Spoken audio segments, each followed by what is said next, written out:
a couple months, couple years into it. Okay, guys, in the Middle East, we're pulling the troops out September 15th, 2009, and we'll be gone.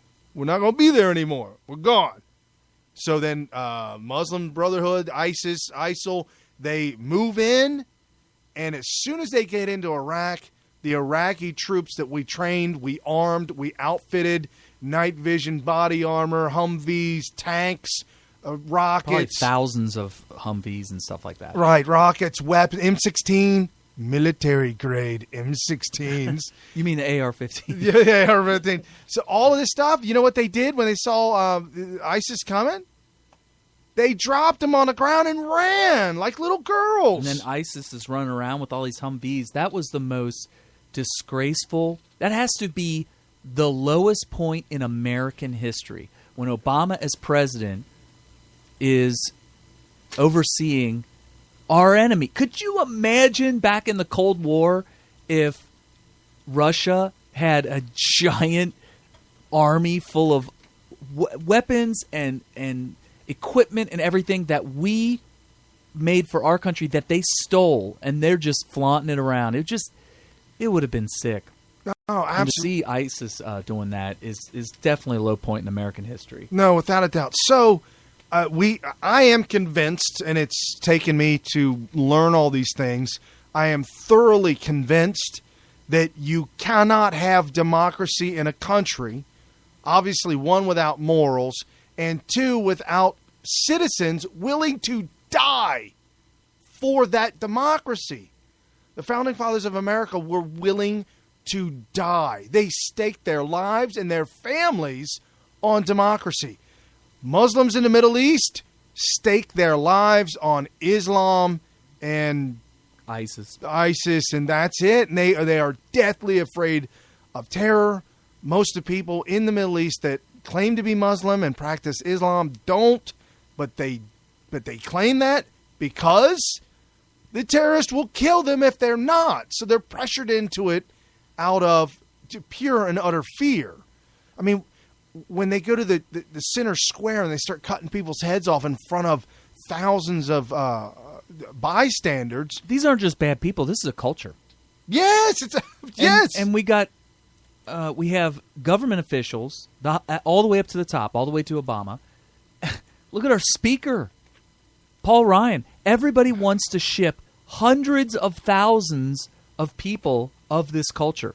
Do they even care whether or not they want to abandon that culture and adopt our culture? Do they even care? No. Because I think that one of the most important things to determine or to think about when determining whether or not to allow them to come here as, quote, refugees. By the way, you got to think about what a refugee is. Are they fleeing a situation where their life is going to be bad and their family's life is going to be bad? And if so, are they trying to adopt a new culture, which would be the culture of freedom in America, freedom of religion, tolerance, peacefulness, living amongst your neighbors, and respecting different opinions? And if this is the case, then I would be totally welcome to a refugee that was trying to flee something like what you see in Middle Eastern Islamic countries, the culture there. But instead, we're taking people who claim to be fleeing, but they're going to come over with their culture, which is rooted in Islamic extremism or Islam in general. And if you interview them, which that has happened this week, you'll find that they all agree with Sharia law. They want to push Sharia law. Correct. And if that's true, why are they coming here?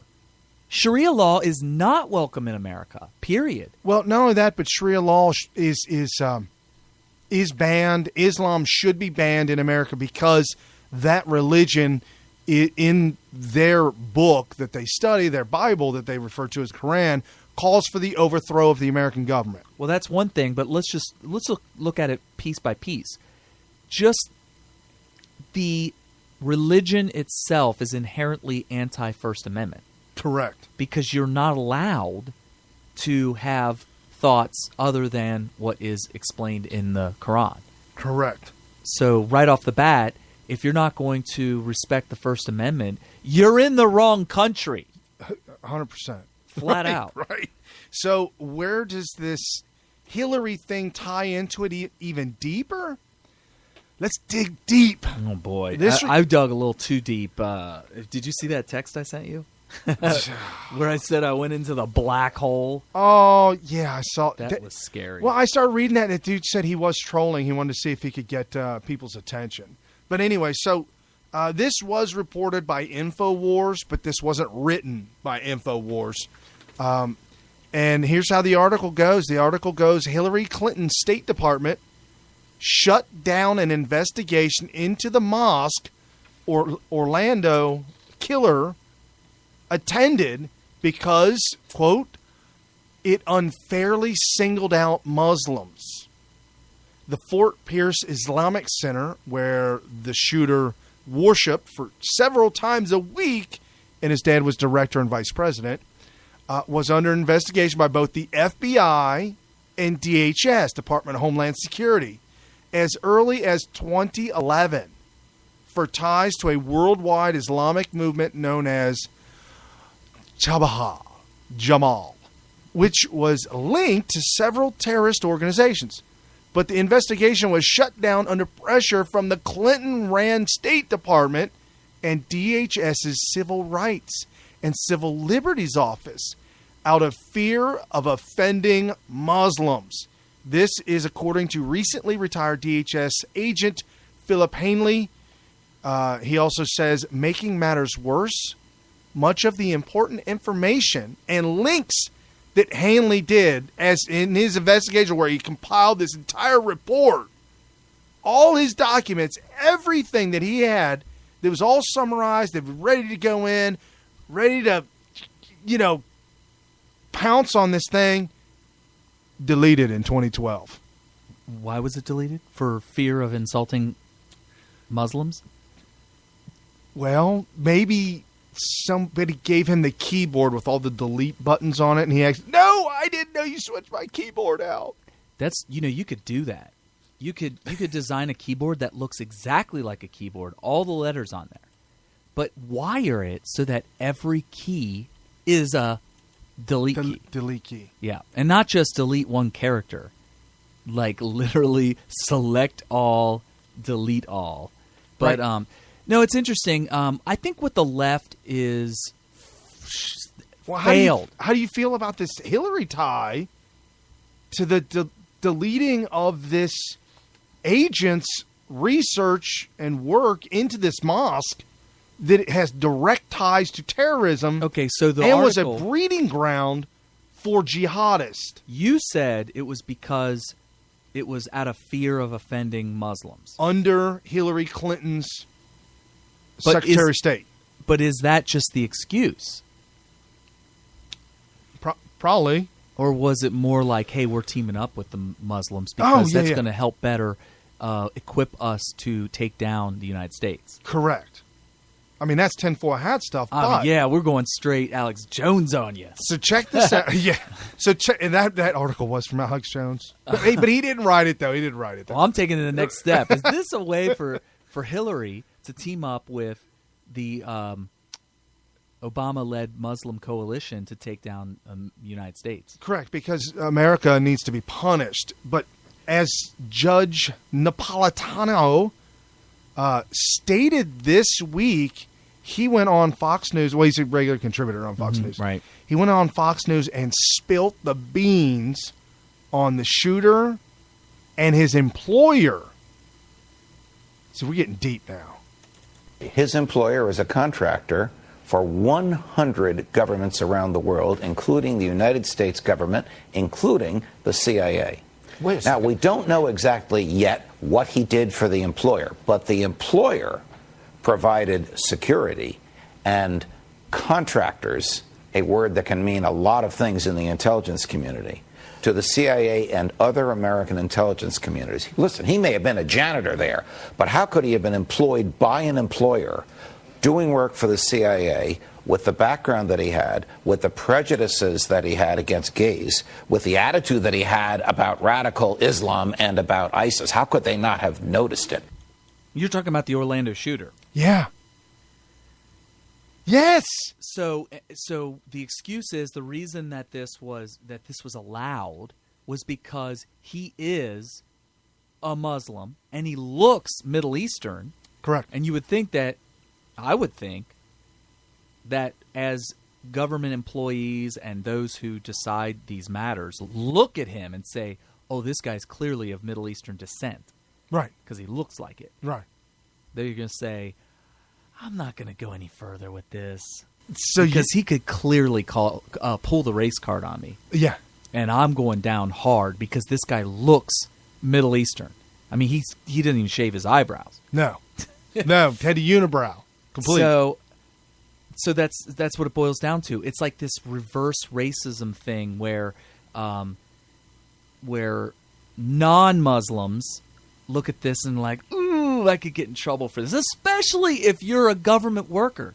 So the fear of being accused of prejudice or bigotry against Muslims causes the Control-Alt-Delete, we're just going to wipe this away. I'm not going down that road because I could get fired. Dude, you can't go down that road.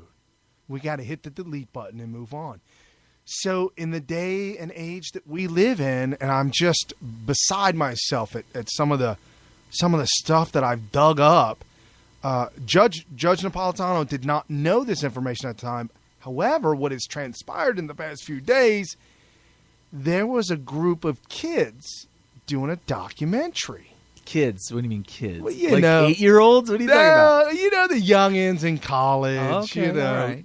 goofing. If you're under the age of 26, you're a kid, right? Because according you're to on Obama. your parents' insurance. Right. According to Obama, if you're 26 or younger, you're a kid. Yeah, if you're under 18, you're a ute. A ute? What is it? What is a ute? Youths. We need that on permanent soundbite. But that's for sure. So they were doing a documentary into the BP oil spill. Okay. By the way, we need to refresh in case we got some low information voters listening in. I don't even know what year it was, but it had to have been at least like back in the day. 8 years ago or so. Oh, it was during Obama, when Obama was first president. Dude, yeah. It was early on in his presidency, which is why people weren't really going ape over this. No, they didn't want to talk about it at all. We don't want this on Obama. Turns out there were millions and millions of gallons being just exploding into the middle of the Gulf of Mexico, just filling it up. 2010. 2010. Okay, so it was in his second year. Second year. So the Gulf of Mexico was almost completely 100% oil, right? Right. So it was pouring out of the ocean floor because one of the rigs broke. Yeah, and the pipe line at the ocean floor snapped off. Right. So it was a geyser, and if you can imagine out in the field, it was a geyser just pumping hundreds of millions of gallons. I know this went on for weeks because I remember this. Because everybody's like, how are we going to stop this thing? And some people were like, you know what? I don't think we can. Yeah, and it's just going to dump. It's basically the whole world's going to deflate into a little ball, and there's going to be miles deep of crude oil over all surfaces of the earth is basically what people are thinking. Right. And you know, the funny thing is, if you go down there now, 2010, so that was 6 years ago, go down there now. Well, you could have gone down there 3 or 4 years ago. I was there while it was happening. Okay, go back down there now. It is pristine. It was always pristine. It is clean. Listen, everybody listening, listen up. I was on the beach at the Gulf of Mexico. On the beach while this was going on. There was not even... Have you ever seen in a parking lot where somebody was parked that has like kind of a beater? Yeah. And there's a little bit of oil leak. Yeah. Right? And so you get the spot on the ground. And then... This is a blacktop parking lot. Then it rains. Oh, and you see the rainbow color. Yeah, it looks like a rainbow on the surface of the standing puddles because somebody had a little bit of oil that came out on the surface of the parking lot. Okay, so the entire ocean on the beach was like that. Like a rainbow.